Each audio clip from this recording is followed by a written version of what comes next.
जो लोग डिलिस्टिंग का बात उठाते हैं उनको मेरे तरफ से निवेदन होगा कि कृपया करके संविधान को पढ़े, कृपया करके 1965 का लोकुर कमेटी को पढ़े। जब अध्ययन करेंगे तो उनको खुद ही समझ में आ जाएगा कि जो आदिवासी को अगर किसी सूची में जोड़ने का या हटाने का आधार है तो वो धर्म है ही नहीं। 4 तारीख को हम लोग आह्वान करने वाले हैं, चाहे सरना धर्म कोड का मांग हो, चाहे पी पेसा को नियमित रूप से लागू करने का मांग हो, चाहे 5वीं अनुसूची राज्य में जिस तरह से राज्यपाल की जो कर्तव्य होता है उसको निर्वाहित करने का बात हो, या CNT SPT एक्ट के बाद भी जो यहाँ पे ज़मीन के जो लूट मची हुई है उसकी बात हो, चाहे पलायन की स्थिति हो। आज पलायन इस राज्य में अधिक से अधिक बढ़ा जा रहा है सुखाड़ की स्थिति के कारण, और हमारे आदिवासी ही भाई हैं जो दूसरे राज्य में जा रहे हैं, बिल्कुल काम कर रहे हैं। कि 16 साल तो यहाँ झारखंड में बीजेपी और RSS की सरकार थी, आपने क्यों नहीं लाया? आप निश्चित रूप से डिलिस्टिंग का बिल ले आते, यहाँ पे कौन मना किया है आपको?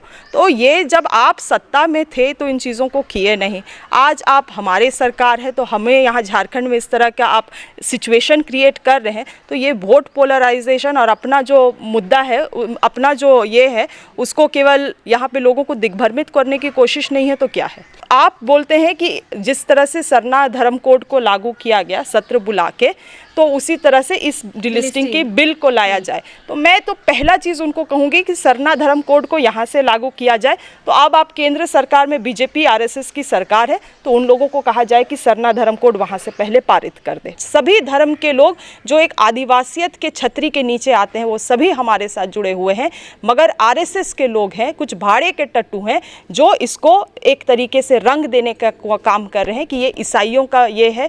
आज मैं विधायक बन गई हूँ आदिवासी समाज से, तो क्या मैं इसको मान लूं कि पूरे आदिवासी समाज का भलाई हो गया है?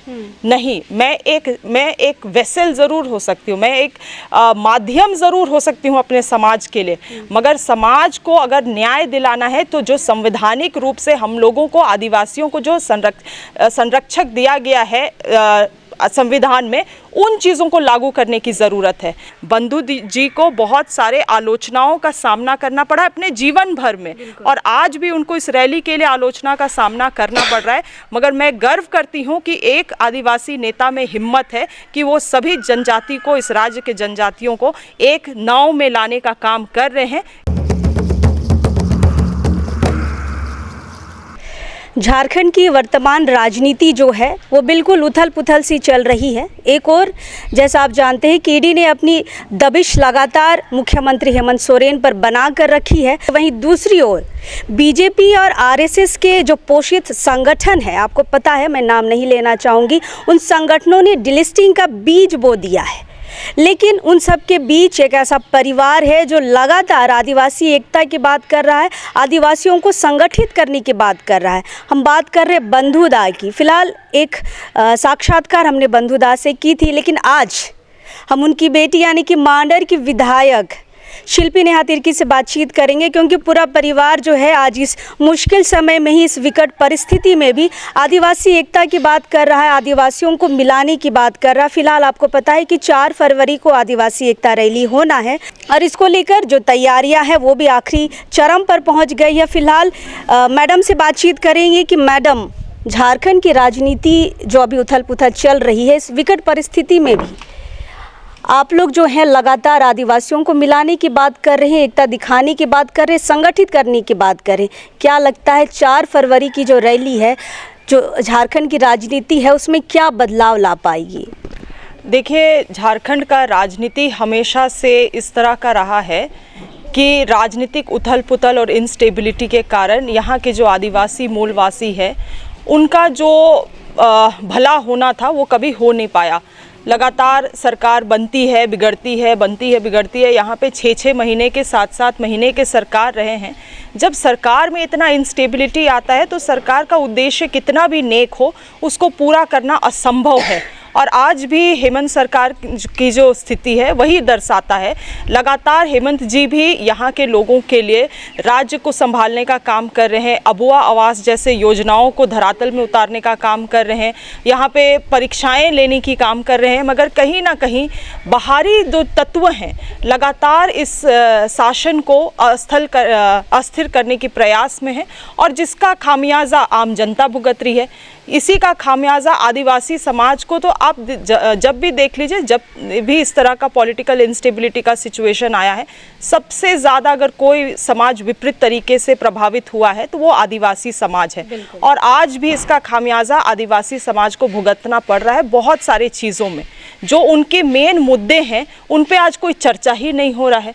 भारत जोड़ो न्याय यात्रा भी राहुल गांधी जी का झारखंड पहुंचने वाला है। वैसे में बहुत सारे जो आदिवासियों के मुद्दे हैं, इस राज्य के मुद्दे हैं, उसको भी लेके वो न्याय यात्रा के लिए यहाँ पे 6 से 8 दिन रहने वाले हैं, मगर उनसे भी ध्यान भटकाने के लिए बिल्कुल जो बंगाल की स्थिति रही, जो बिहार की स्थिति रही, उसी स्थिति को अब झारखंड में उत्पन्न करने का कोशिश किया जा रहा है।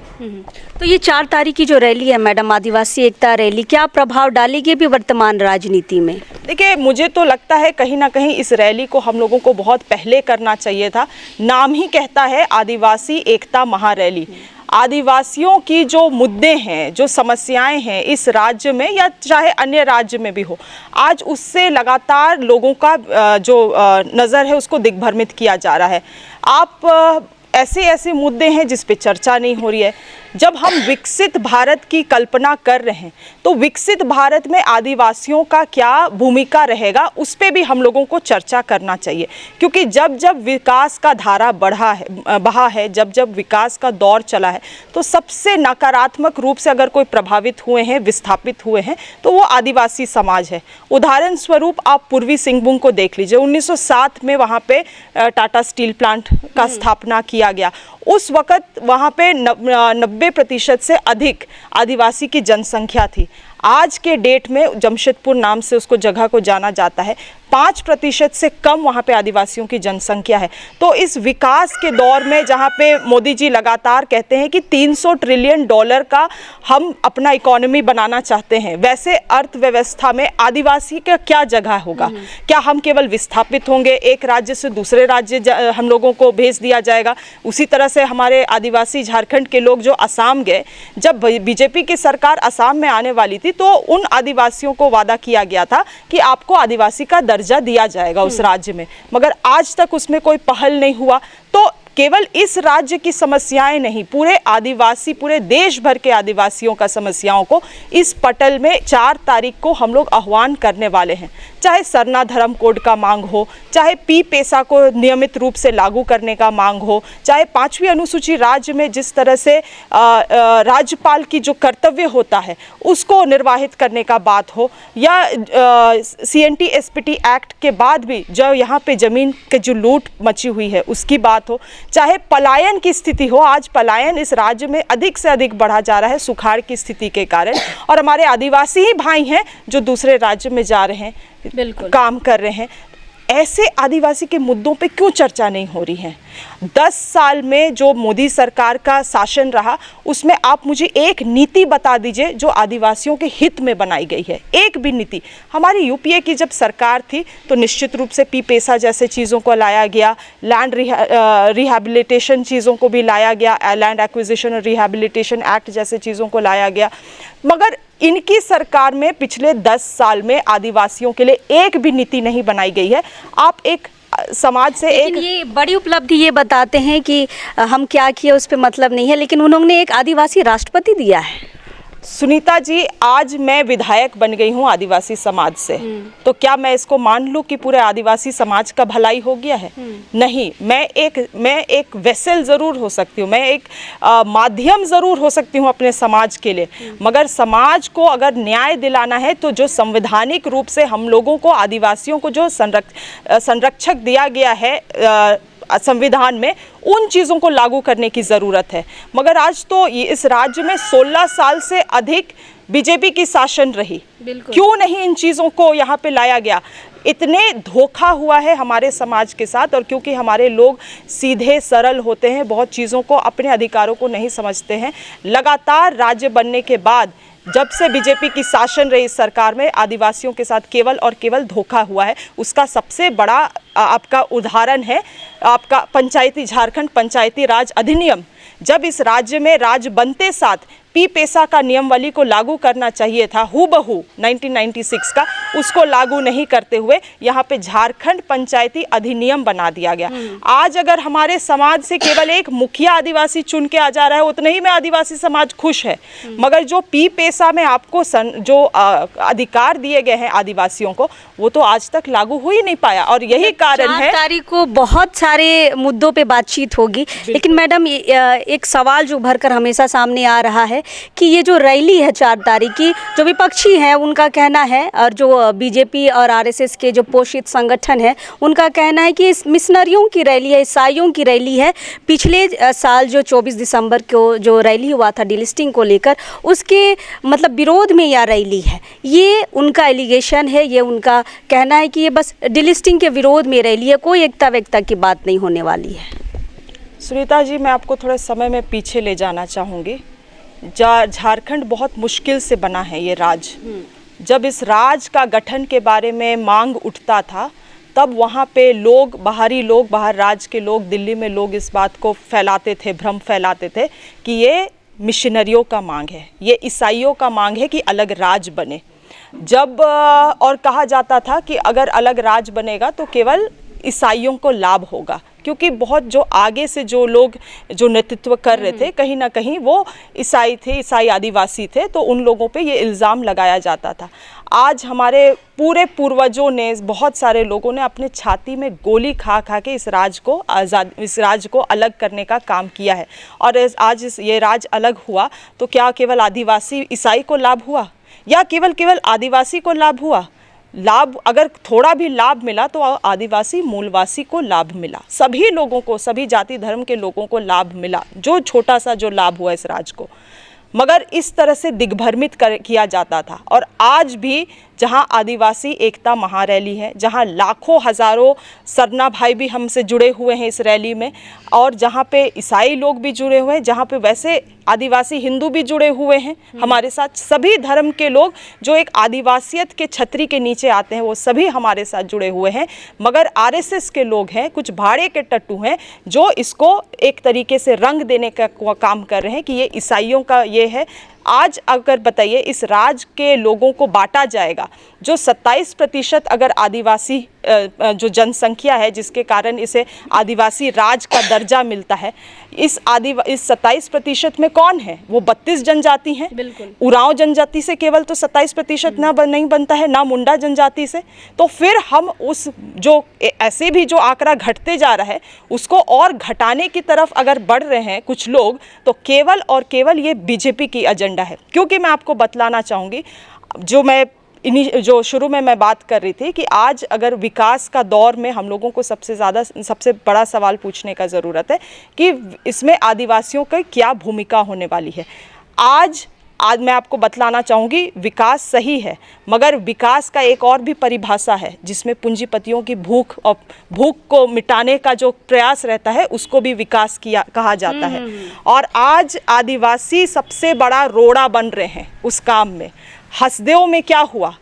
छत्तीसगढ़ में हसदेव जैसे ही वहाँ पे सत्ता परिवर्तन हुआ, हाल फिलहाल में बीजेपी की सरकार आई, पूरे हसदेव को अदानी को दे दिया गया। आज वहाँ के आदिवासी बिलक रहे हैं, विस्थापित हो रहे हैं, पेड़ में चिपक के रो रहे हैं। मगर क्या मेन मीडिया इसको दिखा रहा है?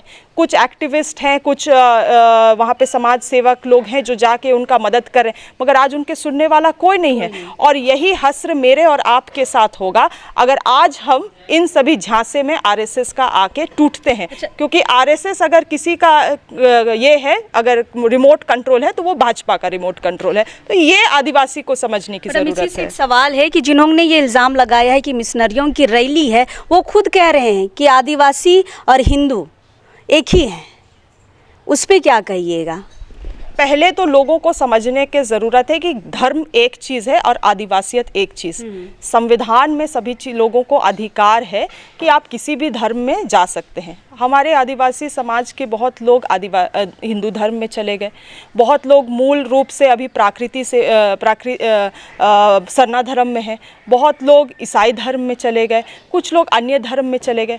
उससे हम लोगों को कोई मतलब नहीं है। डीलिस्टिंग का तो कोई सवाल ही नहीं उठता है, ना कोई मुद्दा है इसमें। इसीलिए क्योंकि जो लोग डीलिस्टिंग का बात उठाते हैं उनको मेरे तरफ से निवेदन होगा कि कृपया करके संविधान को पढ़े, कृपया करके 1965 का लोकुर कमेटी को पढ़े। जब अध्ययन करेंगे तो उनको खुद ही समझ में आ जाएगा कि जो आदिवासी को अगर किसी सूची में जोड़ने का या हटाने का आधार है तो वो धर्म है ही नहीं। वो लोकुर कमेटी के द्वारा निर्धारित 5 मापदंड है जिसमें धर्म का कोई भेदभाव है ही नहीं, क्योंकि धर्म का आधार संवैधानिक आधार है। आप उस धर्म का जो अधिकार है वो संवैधानिक है, वो कोई भी किसी धर्म में जा सकता है। इसीलिए अगर आदिवासी सूची से किसी को जोड़ा जाएगा या आदिवासी सूची से किसी को हटाया जाएगा तो वो लोकुर कमेटी के ही आधार पे होगा। और अगर वैसा होता है और वो लोग अगर लोकुर कमेटी का अध्ययन करते हैं, 1965 का जो लोकुर कमेटी का रिपोर्ट है उसको अध्ययन करते हैं, तो खुद ये जो लोग डीलिस्टिंग का मांग कर रहे हैं निश्चित रूप से इनका भी डीलिस्टिंग हो जाएगा। और मैंने एक चीज़ ये भी देखा है कि कुछ लोग हैं कि डीलिस्टिंग का बिल के लिए बोल रहे हैं। सुनीता जी, मैं यही कहना चाहूँगी कि पहले इनको समझना चाहिए कि विधि विधान कैसे चलता है, कि जो विधायकी है उससे बिल कैसे पारित होता है, कानून कैसे बनता है। इन सभी चीज़ों को भी अध्ययन करने की ज़रूरत है, क्योंकि आप बोलते हैं कि जिस तरह से सरना धर्म कोड को लागू किया गया सत्र बुला के, तो उसी तरह से इस डीलिस्टिंग के बिल को लाया जाए। तो मैं तो पहला चीज़ उनको कहूँगी कि सरना धर्म कोड को यहाँ से लागू किया जाए। तो अब आप केंद्र सरकार में बीजेपी आरएसएस की सरकार है, तो उन लोगों को कहा जाए कि सरना धर्म कोड वहाँ से पहले पारित कर दे। पहली चीज़। वो लोग सरना धर्म कोड का विरोधी है मैडम? नहीं, मैं उसमें भी आऊँगी। और दूसरी चीज़ ये है कि ये जो कहते हैं डीलिस्टिंग का बिल लाया जाए स्पेशल सत्र बुला के, तो मैं यही कहना चाहूँगी 16 साल तो यहाँ झारखंड में बीजेपी और आरएसएस की सरकार थी, आपने क्यों नहीं लाया? आप निश्चित रूप से डीलिस्टिंग का बिल ले आते, यहाँ पे कौन मना किया है आपको? तो ये जब आप सत्ता में थे तो इन चीज़ों को किए नहीं। आज आप हमारे सरकार है तो हमें यहाँ झारखंड में इस तरह का आप सिचुएशन क्रिएट कर रहे हैं, तो ये वोट पोलराइजेशन और अपना जो मुद्दा है, अपना जो ये है, उसको केवल यहाँ पे लोगों को दिग्भ्रमित करने की कोशिश नहीं है तो क्या है? देखिए, जो डीलिस्टिंग की मांग कर रहे हैं खुद को हिंदू बताते हैं और फिर कहते हैं कि ईसाइयों का डीलिस्टिंग होना चाहिए। देखिए, इसमें जनता का मैंने इंटरव्यू किया था डीलिस्टिंग को लेकर। मैंने जनता पर ही छोड़ा था कि आप समझिए कि डीलिस्टिंग किसका होना चाहिए। जो डीलिस्टिंग की मांग कर रहा खुद को हिंदू बताता है और सामने से ईसाइयों को डीलिस्टिंग करने की मांग करता है। फिलहाल मैडम ये तो हो गई आरएसएस और बीजेपी की जो पोषित संगठन है उनकी मांग है। हमारा एक इंटरव्यू था बंधन धर्मगुरु बंधन तिग्गा पर, उन्होंने भी कहा कि बंधु तिर्की के द्वारा जो ये 4 फरवरी को रैली हो रहा है ये मिशनरियों की रैली है। हमें ये थोड़ा सटपटा लगा, क्योंकि इसी मांडर क्षेत्र के हैं, बंधुदा के साथ अच्छे रिश्ते हैं, धर्म कोड के लेकर दोनों ने अच्छी कोशिश की थी, फिर आज ऐसे अलग अलग बयान समाज को थोड़ा सा दिग्भ्रमित कर रहे हैं। बिल्कुल, आपने बहुत सही शब्द का उपयोग किया है। समाज को इस तरह से दिग्भ्रमित किया जा रहा है। बंधन गुरु जी भी बहुत ही सम्मानित है, उनसे मेरे पिताजी का बहुत पुराना जान पहचान भी है। और देखिए, उनको भी इस सभी चीज़ों को समझने की ज़रूरत है कि अगर हम लोग इस तरह की बातें करेंगे, क्योंकि धर्म का तो कोई आधार नहीं है। मैंने तो कहा कि हम लोगों को आदिवासी समाज के जो नेतृत्व करता है उनको भी पढ़ने की ज़रूरत है, संविधान को हमें पढ़ने की ज़रूरत है, लोकुर कमेटी की जो रिपोर्ट है उनको पढ़ने की ज़रूरत है। क्योंकि कोई कुछ बोल दे, मैं बोल दूं, आप बोल दे, कोई मंच बोल दे, कोई संगठन बोल दे, उस हमारे बोलने से तो देश नहीं चलता है ना, हमारे बोलने से राज्य नहीं चलता है। राज्य चलता है तो संविधान से चलता है, देश चलता है संविधान से चलता है। तो आप संविधान को पढ़े। कहीं पे भी अगर इस तरह से प्रावधान है कि आदिवासियों को धर्म के आधार पे अगर हटा दिया जा सकता है, तो निश्चित रूप से आपकी तो 16 महीने यहाँ पे सरकार रही है। बीजेपी और आरएसएस को करना चाहिए था। तो हम अपने आदिवासी समाज को इस तरह की दिशा निर्देश दे के या इस तरह का बयानबाजी करके हम लोग क्यों उनको दिग्भ्रमित कर रहे हैं, क्योंकि ऐसा संभव है ही, ऐसा संभव ही नहीं है। और मैंने कहा कि 32 जनजाति के जुड़ाव से ये राज्य आदिवासी का दर्जा पाया है। ऐसा नहीं है कि केवल उरांव जनजाति के कारण है या मुंडा जनजाति के कारण या हो के कारण। यहाँ पे बहुत छोटे छोटे जनजातियाँ भी हैं और उनको मिला के हम 27% बनते हैं, और हमें अपने ताकत को समझने की ज़रूरत है। नहीं तो इस तरह से अगर हम बंटते रहे, मान के चलिए अगर हम इस तरह से छोटे छोटे भाग में बंटते जाते हैं तो कल तो ये 27% घट के 14% आ जाएगी।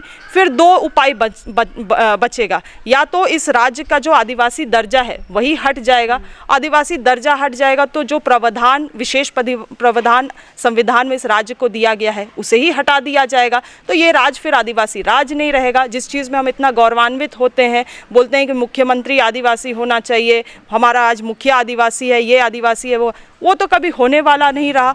और दूसरी चीज़ है कि अगर हम घट के 14-10% में आ जाते हैं तो फिर आप क्या करेंगे? दूसरे लोगों को आप, दूसरे जो मूल रूप से आदिवासी कभी नहीं थे, उन लोगों को आप आदिवासी बना के अपनी संख्या को बढ़ाने का काम करेंगे क्या? यही भी तो घाटा है, इससे भी घाटा है। तो यही सारी चीज़ है जिसको आकलन करने की ज़रूरत है हमारे समाज को। और ये जो महारैली है ये कोई व्यक्ति विशेष की महारैली नहीं है। मैं बोलती हूँ इस चीज़ को कि बहुत हिम्मत करके बंधु जी को बहुत सारे आलोचनाओं का सामना करना पड़ा अपने जीवन भर में, और आज भी उनको इस रैली के लिए आलोचना का सामना करना पड़ रहा है। मगर मैं गर्व करती हूँ कि एक आदिवासी नेता में हिम्मत है कि वो सभी जनजाति को, इस राज्य के जनजातियों को एक नाव में लाने का काम कर रहे हैं। इससे आज ज़्यादा बड़ा हिम्मत वाला काम कुछ नहीं हो सकता है। और मैं उन लोगों को भी सवाल करती हूँ जो आज आरएसएस के या बीजेपी के इस तरह से भाड़े के टट्टू बन के काम कर रहे हैं, इन लोगों को क्या मिलने वाला है? शायद अपना पेट भरने के लिए कुछ मिल जाए, मगर इस तरह से अगर समाज में हम दरार उत्पन्न करेंगे तो आज हम यहाँ पे रहे ना रहे, हम लोग अपने जीवन भर के लिए कोई विधायकी या मंत्री के लिए तो नहीं आए हैं। तो हम यहाँ पे रहे या ना रहे, मेरा समाज में ये दरार जीवन भर रहेगा, आने वाले समय में रहेगा। और इस राज का क्या हो, कभी नहीं भर पाएंगे आप। और इस राज का फिर क्या होने वाला है उस चीज़ को कल्पना हम और आप कर सकते हैं। आज इस राज्य का बहुत ही मतलब इसको बेहाल कर दिया गया है, अपाहिज कर दिया गया है। आखिरी साल हमारे पास बाकी था, हम अपना 5 साल ख़त्म करने वाले हैं, और बहुत सारी योजनाएं मेरे क्षेत्र को भी लेके पाइपलाइन में है। और ऐसे सरकार को अस्थिर करके जो उन सभी काम को रोका जा रहा है, मैं आपके चैनल के माध्यम से आम जनता को भी बताना चाहती हूँ, आप इन चीज़ों को भी समझें कि कौन आपके राज्य को आगे ले जाना चाहता है और कौन अपना सत्ता का जो लालच है उसको पूरा करने के लिए इस राज्य के लोगों को भी दांव में लगाना चाहता है। इन दोनों अंतर को आप समझें और आने वाले लोकसभा चुनाव और विधानसभा चुनाव में अपने अधिकार का, वोटिंग अधिकार का सही रूप से आप इस्तेमाल करें।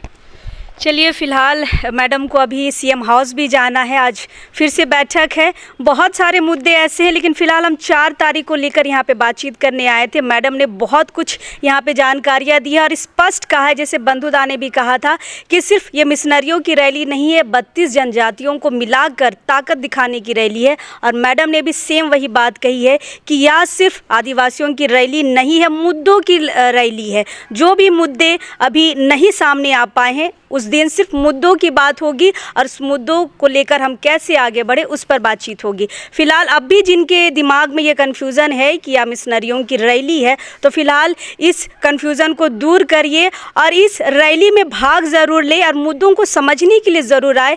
इसलिए आपको इस रैली में आने की ज़रूरत है और ज़्यादा दिन बचे नहीं हैं, 4 तारीख अभी बस पास में ही है। समय निकालिए और ज़रूर इस रैली का हिस्सा बनिए और मुद्दों को समझिए कि आदिवासी समाज आज किस परिस्थिति में है। फिलहाल मैडम, आपने बहुत समय दिया, धन्यवाद। धन्यवाद सुनीता जी। मिलते हैं किसी और मुद्दे के साथ, लेकिन अभी इस वक्त के लिए जोहार रहेगा।